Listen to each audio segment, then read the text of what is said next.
Bonsoir tout le monde, j'espère que vous allez bien, j'espère que vous vous portez bien. Eh ben mes amis, je voulais vous parler, avant de terminer cette journée du 16 novembre 2022, d'un coup de gueule sur un sujet qui revient chaque année sur les devants de la scène. Chaque année, il fait l'actualité en Algérie. Enfin, il ne fait pas l'actualité. Il faut dire que la majorité des Algériens et des Algériens ne s'intéressent pas vraiment à ce sujet-là parce que souvent, cette personnalité qui alimente cette actualité n'est plus connue par les jeunes. Mais ça reste quand même un sujet qui est un peu dur parce qu'il reflète un petit peu les contradictions et les complexités de notre pays et surtout les complexités héritées de notre histoire. Je m'explique. Pour le moment, l'introduction il est un peu compliqué. Mais enfin, je pourrais de quoi il s'agit. Je vais parler d'Enrico Macias, le grand chanteur français Enrico Macias, qui pour moi, algérien d'abord. Je sais que je vais susciter une grosse polémique et je vais susciter beaucoup d'attaques hostiles. Pour moi, Enrico Macias est algérien. Il est algérien. Alors, pourquoi je vais parler d'Enrico Macias?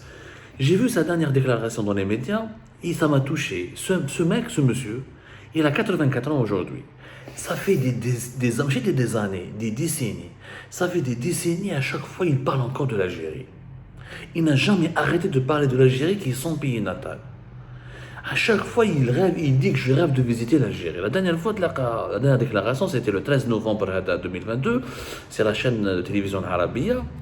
Regardez ce qu'il a dit. Je rêve, j'ai 84 ans maintenant, et j'espère qu'ils vont faire vite pour me faire venir.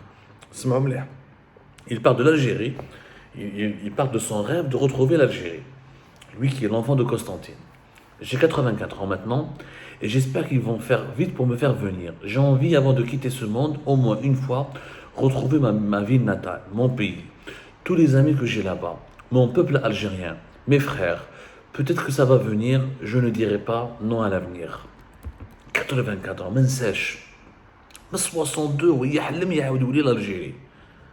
Au moment où il y a des millions de haragas, ou des milliers de jeunes qui veulent quitter le pays pour une harga, aller seul autour, pour aller s'installer en France, en Europe, ou là, en Grande-Bretagne, en Allemagne, ou en Amérique du Nord, pour ne jamais revenir au pays, nous avons un vieux de 84 ans qui rêve de retrouver l'Algérie alors qu'il a fait une carrière internationale, qu'il a amassé une immense fortune, mais qui rêve encore de retrouver son pays natal. Le paradoxe est incroyable.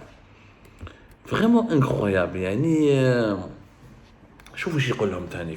Dans la même interview, le 13 novembre dernier, c'est facile de comprendre. Moi, je viens d'un pays qui s'appelle l'Algérie. Je suis né dans une famille de musiciens. Mon père est le père de ma femme, qui est un grand maître de la musique arabo-andalouse, Cheikh Raymond Léris. J'ai grandi avec la musique orientale. À l'âge de 15 ans, je jouais dans l'orchestre à côté de mon papa et mon beau-père. C'est pour ça que j'ai une relation privilégiée avec la musique orientale. J'ai 84 ans maintenant et j'espère qu'ils vont faire vite pour me faire venir. Nous avons devant nous un monsieur qui rêve de revenir en Algérie. Il commence à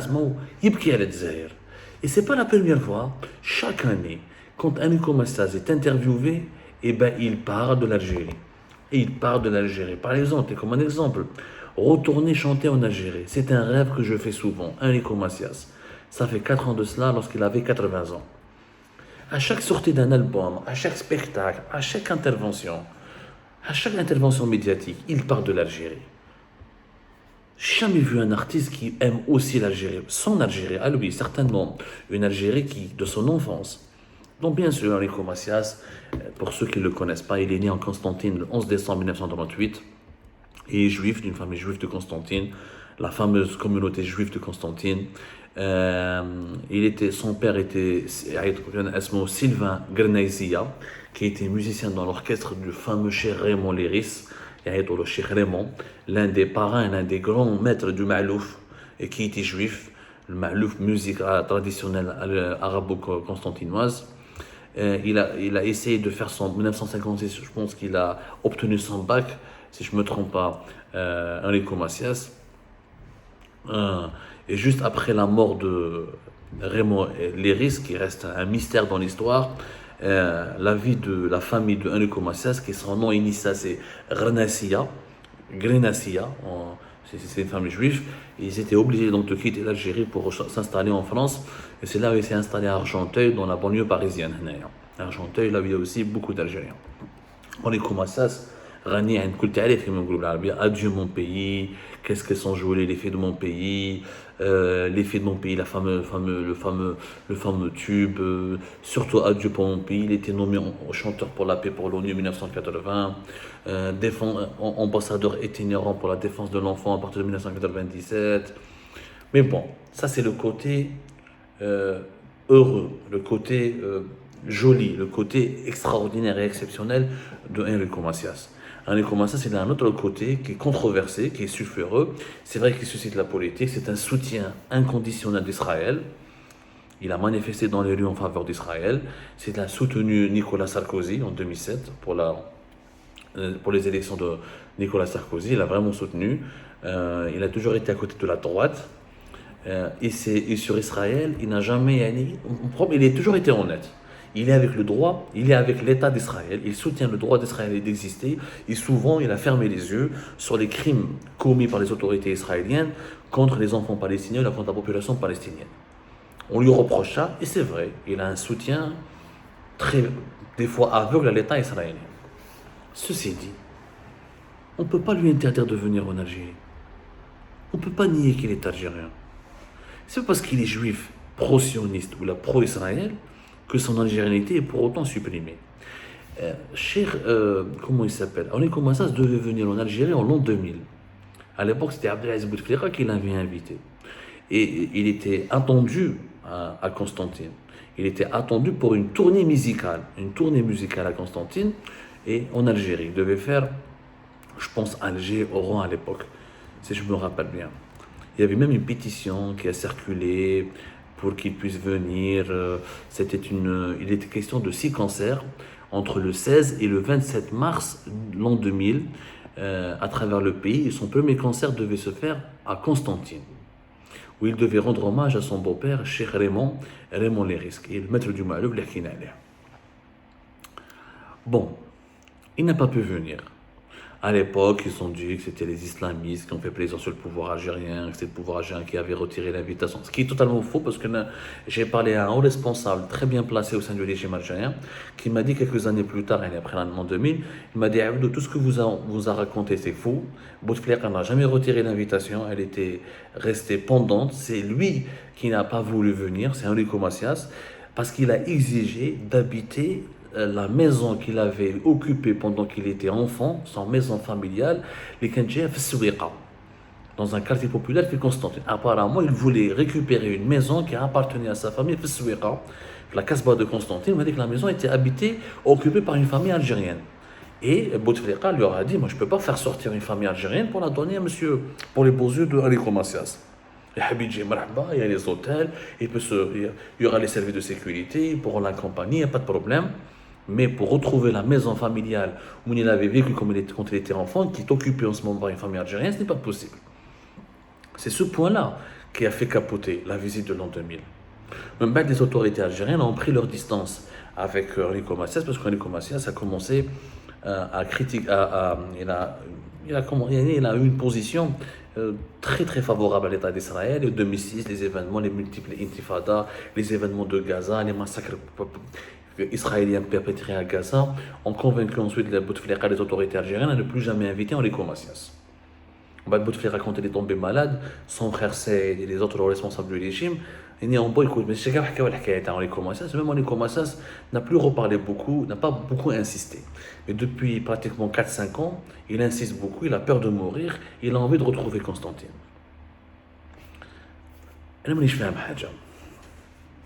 Moi, je suis tout à fait d'accord avec les autorités algériennes. On ne peut pas vider une maison.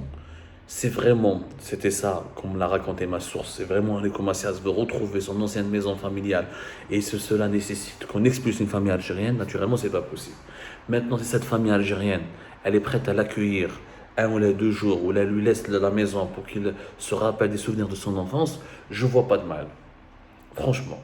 En tout cas, le retour d'Enrico Macias en Algérie serait gagnant pour le régime algérien et pour les Algériennes et les Algériens ordinaires et pour toute l'Algérie.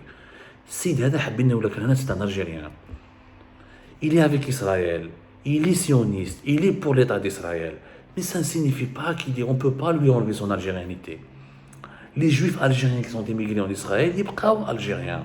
Et leur relation avec l'Algérie doit être préservée. C'est pas parce qu'on n'est pas d'accord avec leur choix politique, ou là avec leur choix idéologique, ou là avec leurs convictions religieuses et leurs choix religieux, qu'on a le droit de leur enlever leur algérianité. Les pieds noirs qui pleurent, pour moi, un pied noir qui pleure l'Algérie a plus de valeur qu'un jeune Algérien harag qui maudit l'Algérie, qui veut la fuir et qui ne veut plus jamais revenir. Ils sont en tout cas tous les deux Algériens. L'un est un Algérien dans la souffrance, l'autre ici, il est dans la souffrance. L'autre aussi, il est attaché. C'est vrai, l'Algérie du colon, du colonialisme, ce n'est pas l'Algérie indépendante. Mais l'Algérie n'existe pas que depuis l'indépendance. L'Algérie n'existe pas que depuis 1962. L'Algérie existe depuis des millénaires. Et les pieds noirs qui sont nés pendant le colonialisme, c'est pas eux qui ont colonisé l'Algérie. Enrico Macias n'a pas choisi de coloniser l'Algérie. Quand il est né en 1936, l'Algérie était là, elle avait été colonisée. C'est pas de sa faute. C'est pas lui qui a ramené l'armée française en 1830. C'est pas lui il n'était pas à la tête de l'armée française lorsque, en 1830, la France a colonisé l'Algérie. Il est né dans un pays, il a aimé ça, il a passé son enfance dans son pays. L'Algérie, elle était ce qu'elle était, c'était son pays, c'est encore son pays. Il faut accepter tous les enfants de l'Algérie. Nous sommes tous les enfants de cette histoire traumatisante, de cette histoire bouleversante, de cette histoire compliquée et complexe. Mais c'est notre histoire, elle est ainsi faite. L'Algérie, il y a eu des juifs, il y a eu des chrétiens avant, pendant la colonisation. Et à la colonisation, là, il y a eu l'occupation ottomane, la présence ottomane, la colonisation française, avec un siècle et demi de présence française et de présence du colonialisme. Il y a des Espagnols, il y a des Maltais, des Italiens qui ont vécu en Algérie, qui ont grandi en Algérie, qui n'ont connu que l'Algérie et qui ne peuvent exister qu'en Algérie. Les Blancs de l'Afrique du Sud, ils ne sont pas anglais, ils ne sont pas hollandais, ils sont sud-africains. Ils sont le fruit d'une histoire brûlante, terrible, celle de l'apartheid, mais ils sont sud-africains. Les Noirs sud-africains n'ont jamais pu dégager les Blancs sud-africains. Non, c'est la même chose. Je ne peux pas, à un pied noir, lui dire t'es pas Algérien, t'es un Français. Il n'a rien à voir avec un Français.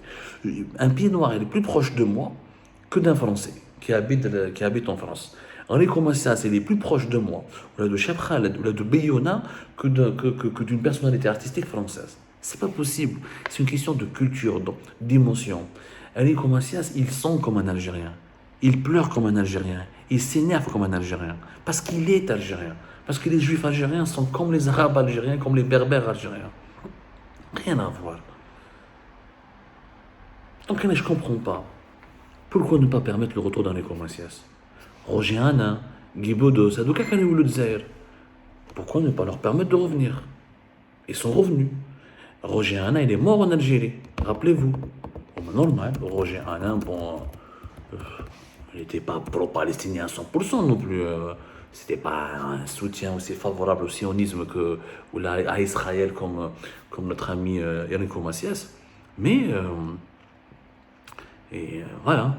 Il avait des convictions lui aussi, il avait certaines positions politiques qui n'étaient pas en phase avec la ligne idéologique de l'Algérie. Mais c'est pas grave, il revenait souvent. Il est mort le 11 février à Paris, il a été enterré à Alger. Guy Bedos, كان يتزايد يا جماعة. Guy Bedos كان يدور بزاف في بالكور. Parce que Wathanic c'est un enfant d'Alger. كانوا يجوا normal. Voilà Enrico Macias. Parce qu'il soutient Israël. حاج معنا نوبليس. Tu fais un débat avec lui. Contredis-le. Je sais pas. On a le droit de critiquer Enrico Macias pour ses engagements politiques. Mais on n'a pas le droit de lui interdire de rentrer en Algérie. L'Algérie appartient à tout le monde. L'Algérie est une terre, ce n'est pas une propriété privée. Moi, je suis réfugié politique en France. Je ne peux pas rentrer dans mon pays. Parce qu'on m'a collé une condamnation à mort. Et pourtant, j'ai traité avec certains médias qui sont israéliens ou la proche d'Israël. Et on m'a diabolisé pour autant. Mais est-ce que j'ai renoncé à mon algérianité pour autant? Est-ce que j'ai cessé d'être algérien parce que j'ai traité ou j'ai parlé à un Israélien ou à une Israélienne? Ça n'a pas de sens tout ça. Ça n'a pas de sens. Même si le régime algérien, même si la majorité des Algériens et des Algériens ne sont pas d'accord avec moi, je reste algérien. Même si on n'est tous pas d'accord avec Enrico Macias. On n'a pas le droit de lui dire que tu n'es pas algérien, que tu n'as pas le droit de revenir en Algérie. Et puis, il y a des épisodes de l'histoire de notre pays qu'il faut absolument éclaircir. La mort de Cheikh Raymond, qui a été assassiné. Cheikh Raymond, quand il a été assassiné le 22 juin 1961 à Constantine. beaucoup cet assassinat de ce grand artiste de la musique arabo-andalouse a été collé au FLN. Il y a une polémique historique. Il y a une polémique historique. Il y a beaucoup de boudjahidines qui disent que le FLN n'a jamais demandé son arrestation, son assassinat. Il n'a jamais demandé. La preuve, le journaliste Abed Sharif, avec lequel je ne m'entends pas très bien, et des fois je le critique, mais il a fait un magnifique texte où il a résumé une fois les complexités autour de cet assassinat qu'on a imputé au FLN, comme s'il s'agissait d'un fait historique, d'un fait qui relève. Il n'a jamais été. Le FLN n'a jamais revendiqué, en tout cas officiellement, la mort de Cheikh Raymond, et il s'en est jamais orgueilli. D'ailleurs, je voulais ce petit paragraphe et je termine là-dessus, où je dis que dans un travail très intéressant fait par le journaliste Abed Sharif, journaliste algérien, ancien de la Nation, ancien de l'APS, etc. Et que les anciens Moudjahidines de la Wilaya 2, qui étaient opérationnels à ce moment-là, sont toutefois formels. Aucune instance du FLN n'a prononcé un verdict contre Cheikh Raymond. Il est Asmou Hariri, Raymond les risques. Aucun responsable n'a formellement ordonné une exécution. Et le doute planait, et dans le Constantine de l'époque, ce n'est qu'une question de temps. Le 22 juin 1961, 9 mois avant le cessez-le-feu, Raymond Léris croise Ammar Ben Achour, Dim Jakar, membre d'une cellule locale de Fidaïn, qui est là-bas en plein marché, devant des dizaines de témoins. La personnalité de Ammar Ben Achour, l'homme qui a abattu Cheikh Raymond, posera aussi problème. Il s'agit en effet d'un personnage qui répond peu au profil traditionnel du Moudjahid. Ben Achour est plutôt un marginal, plus branché sur le milieu que sur les réseaux nationalistes. Ce qui a d'ailleurs jeté une ombre sur l'affaire. Ben Achour a vécu jusqu'au début du nouveau siècle, mais l'opération qu'il a menée a toujours été entourée de suspicions. Certains n'hésitent pas à parler de provocation et de manipulation. Plusieurs moudjahidines qui étaient dans la région au moment des faits continuent d'ailleurs à soutenir l'idée d'une manipulation. Le FLN n'avait pas intérêt à assassiner une personnalité aussi aimée que le Cheikh Raymond, qui était aimé par les Juifs et par les Arabes et par les Berbères, par les musulmans, par tous les Algériens. Une personnalité respectable.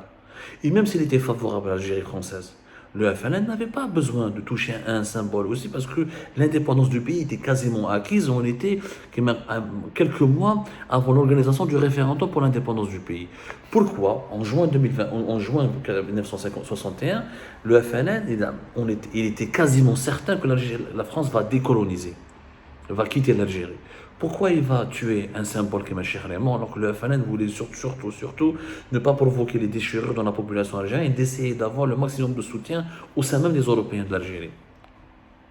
Il faut un travail historique. Il faut l'ouverture des archives du FLN et une enquête historique sérieuse pour est-ce qu'on a assassiné Cheikh Raymond pour que les nostalgiques de l'Algérie française se révoltent encore davantage contre l'indépendance de l'Algérie. La problématique, elle est toujours en cours. Mais ces questions, ces débats qui sont nécessaires pour comprendre notre histoire, afin de mieux cerner notre avenir, ne pourront être abordés sereinement que lorsqu'on va faire une réconciliation des mémoires. L'Algérie va prouver qu'elle n'est pas antisémite, qu'elle est ouverte, qu'elle ne rejette pas ses enfants, même si ses enfants ne sont pas d'accord avec sa politique dominante. Dites-moi ce que vous en pensez, Khabti Khouatati. Je vous laisse le choix de commenter et de participer à ce débat auquel je vous invite. Prenez soin de vous et tout à l'heure pour d'autres révélations, d'autres éclairages et d'autres explications. Prenez soin de vous.